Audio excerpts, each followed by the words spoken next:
You know something that fascinates me? Hogwarts Castle. I mean, look at it. It instantly evokes a feeling, something that makes you want to look closer, to explore. An enigmatic, mysterious piece of architecture that just calls out for exploration. And also a feeling that's somehow familiar and reassuring. You don't know where it comes from, but it's a memory buried in the brain that somehow feels like home. I want to uncover what this feeling is, and if you're interested to know too, then stick around, and perhaps we can explore it together.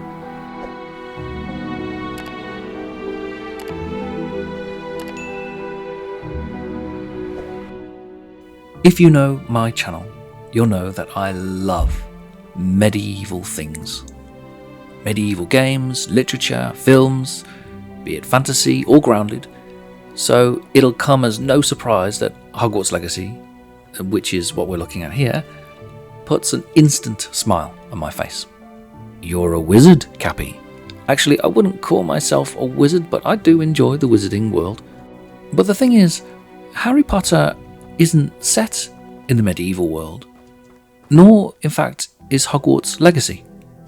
And yet, I find myself surrounded by medieval architecture and a medieval feeling. And so I find myself asking the question, why does it feel medieval?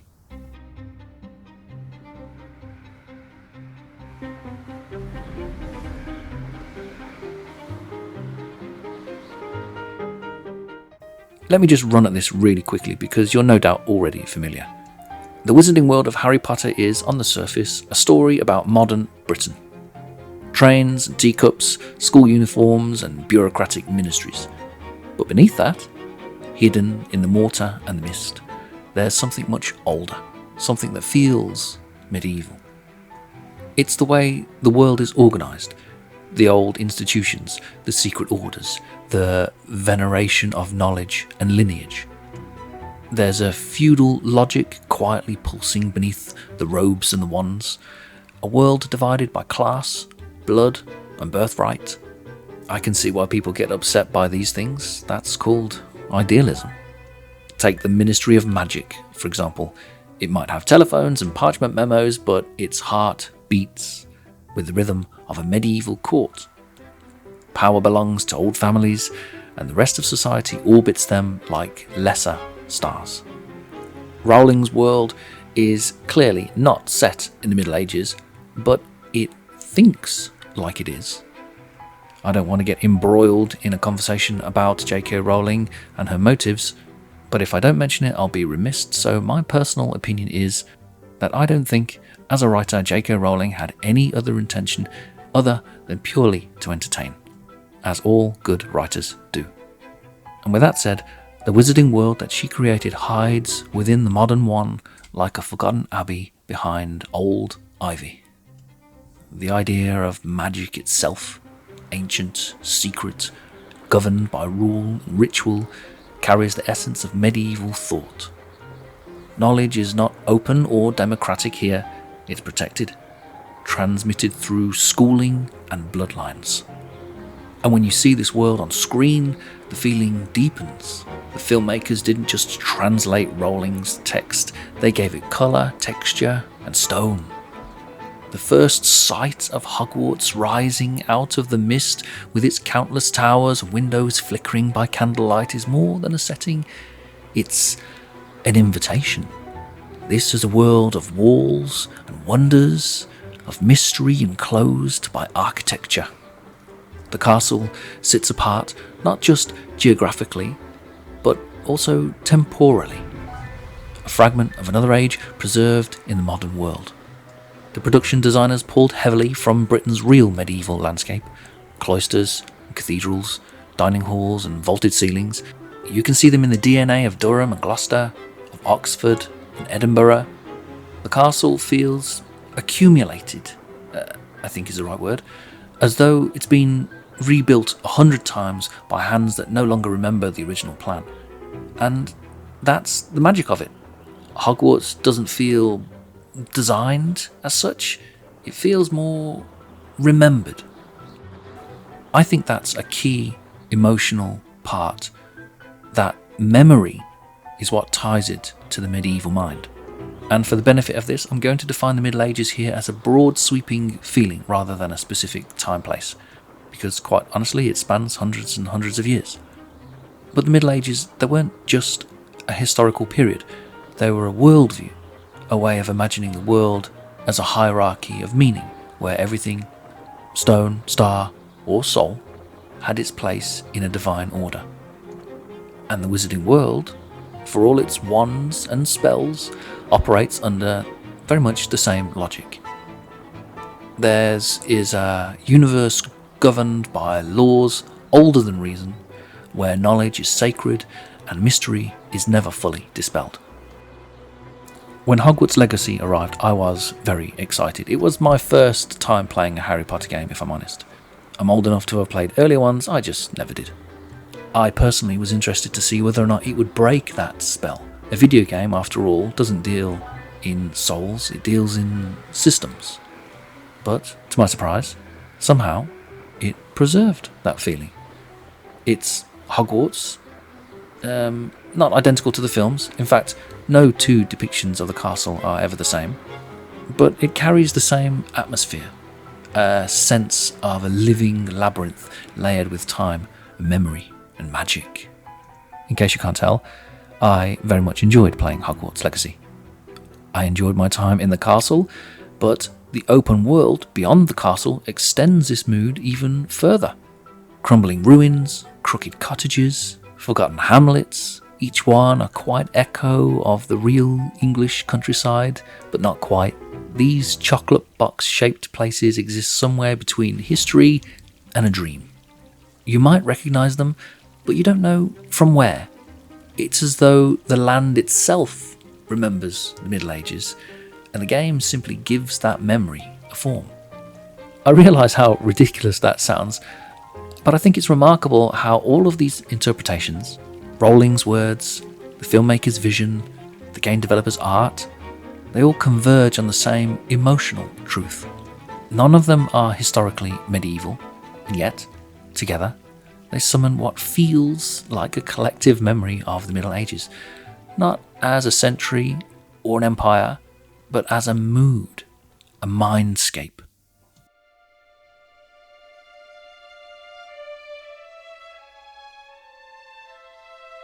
I said earlier that there is no real definitive Hogwarts castle, not really. At least not from the standpoint of the films or the games. Each version of Hogwarts is a reinvention of the same myth, like the reconstruction of a memory, where that memory is a book. When the films began production in the late 1990s, the designers didn't have any blueprints, they had the text and a feeling. So what does any good designer do? They look to the real world for inspiration. The real castles of Britain, Alnwick is the biggest example, but Durham, Gloucester, Oxford, fragments of cloisters, courtyards and spires were assembled like pieces of a dream. And the result wasn't an accurate medieval fortress, it was something much stranger and far more powerful than that. Something old, sacred, and alluring. Perhaps that's the key. Hogwarts has never been built. It's been imagined into existence again and again. Let's get specific. Each adaptation takes what came before and reshapes it, like layers of stone added over centuries. The Prisoner of Azkaban film, for example, introduced new courtyards, bridges and towers that never existed in the earlier movies. Later films quietly rearranged entire wings of the castle to suit new story needs. The geography is inconsistent, often impossible, but no one minds, because Hogwarts isn't a map, it's a mood. Plus, don't forget, it's also magical, so it can change if it wants to. The same architectural principles are also employed in the games, and so no two are alike, and that includes Hogwarts Legacy, which continues that tradition. Avalanche have done an incredible job at recreating Hogwarts in their own way. It is exquisite in detail. Their Hogwarts is at once familiar and utterly unique. The same grand silhouette rising out of the mist, but with different bones beneath the skin. The developers approached the castle like medieval architects would have, I imagine, adding, rebuilding, extending, without ever truly finishing it. I've walked its corridors and I've seen echoes of different versions coming through the film's Great Hall, the endless staircase, blended with the game's own invented spaces that feel like they've always been there. I think it's a beautiful combination of design and imagination. And the result is an environment that feels less like design and more like archaeology. If you pay close attention, the rooms aren't just rooms, they're environments that tell little stories. And when you're moving through corridors that twist, they feel like they're twisting not because they're being efficient, but because someone long ago had to build around something much older. And so your sense of direction as a player becomes part of this fiction. You're meant to get lost, because Hogwarts is a living building, growing, changing, breathing.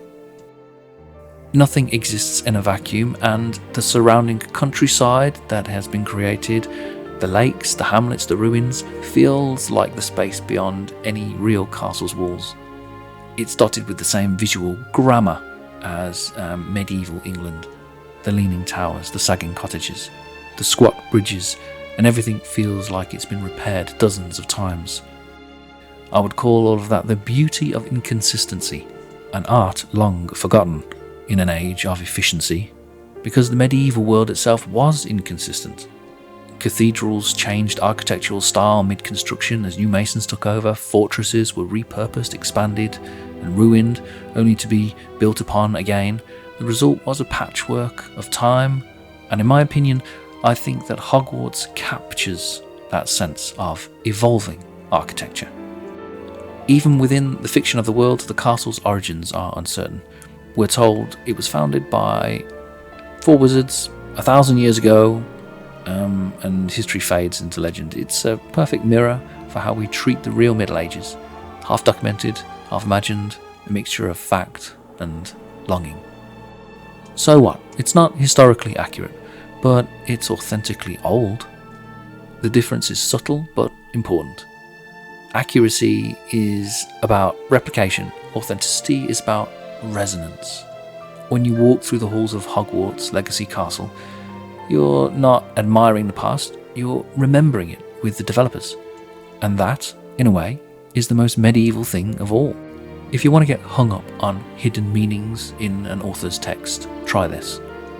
The Middle Ages were obsessed with continuity, with preserving the sacred through time, even if everything changed around it. For example, cathedrals, relics, manuscripts were all attempts to keep the divine present in a decaying world. Hogwarts, whether in film or game or imagination, is doing much the same thing. It preserves a feeling, that sense of wonder, mystery and belonging across generations and interpretations, while the world around you falls into madness. So when I look at this castle, whether it on film or in the game, what I'm actually seeing isn't a building, I'm seeing a collective architecture of memory. Each arch and turret is a fragment of cultural nostalgia, stitched together into something that feels timeless. And that's why there will never be one definitive Hogwarts. There can't be, because Hogwarts isn't a place to be understood, it's a place to be remembered.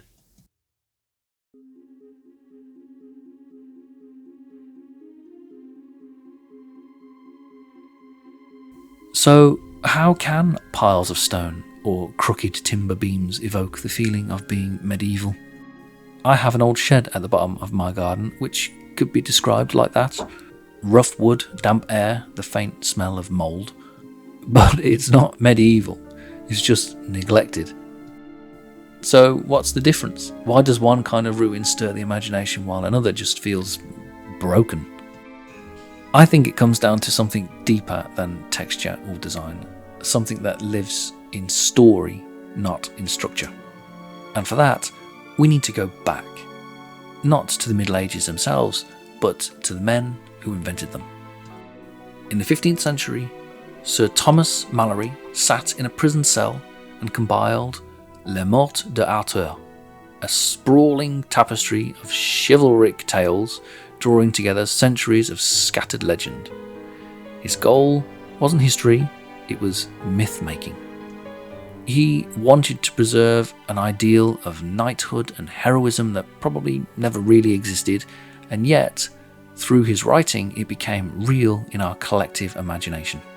I've talked about this before, and I don't think that I'm alone in saying that I believe Sir Thomas Malory is single-handedly responsible for creating our collective picture of medieval history. And that's the trick. The medieval world we picture, the shining armour, the scattered quests, the candlelit halls and tragic nobility, it isn't based in fact.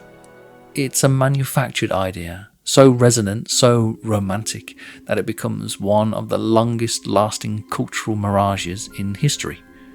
Well, perhaps not in history, but it's long lasting anyway. But Hogwarts fits right inside that mirage. Because what Malory did with words, Hogwarts does with walls.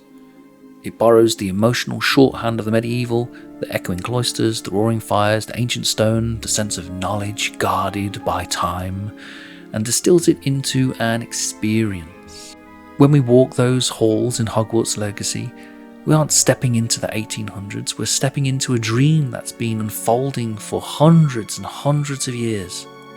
That dream isn't about being accurate, it's about feeling. A feeling that the world is old, mysterious, and somehow meaningful. That there are rules, rituals, and forgotten names etched into the stones. That adventure is never far away, and that goodness, though imperfect, is still something worth striving for. Those are Malory's emotions, not medieval facts. They're the emotional DNA of the Arthurian age: courage, faith, longing, nostalgia for a golden world just out of reach. Rowling cleverly borrows that and repackages it as Hogwarts' emotional palette wholesale. Its towers might be Gothic, but its heart is chivalric. And that's why the castle feels alive. It hums in the same yearning that lives in the pages of Les Morts d'Arthur. The longing for a world where meaning is tangible and magic is a birthright. So when we say something feels medieval, we're not describing history at all. We're describing inheritance, the stories that built us, the myths we still believe in, and the sense that somewhere beyond the veil of the ordinary, the past is still whispering.